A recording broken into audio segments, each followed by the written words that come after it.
banktарға 100 миңге чейин кредит алған банктарға сіз айттыңыз, біз 3 айға тоқтатып бердік, жардам бердік.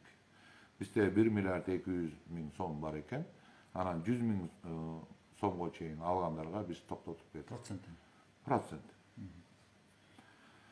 Эми ар бир чыккан токтом, ар бир чыккан указ акыйкат болуш керек. Акыйкат болуш керек.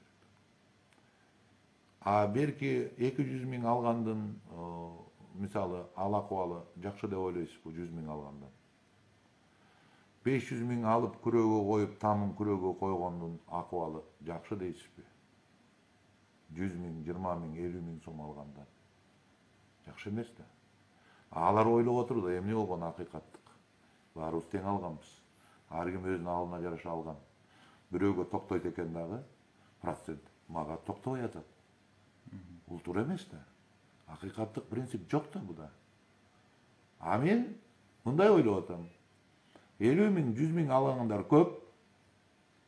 Демек, алардын добушу да көп.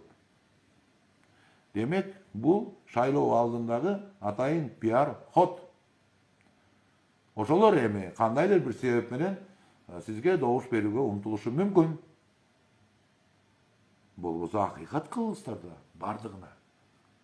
Бардыгы тегиз кыйналып атат да. Ким болбосун?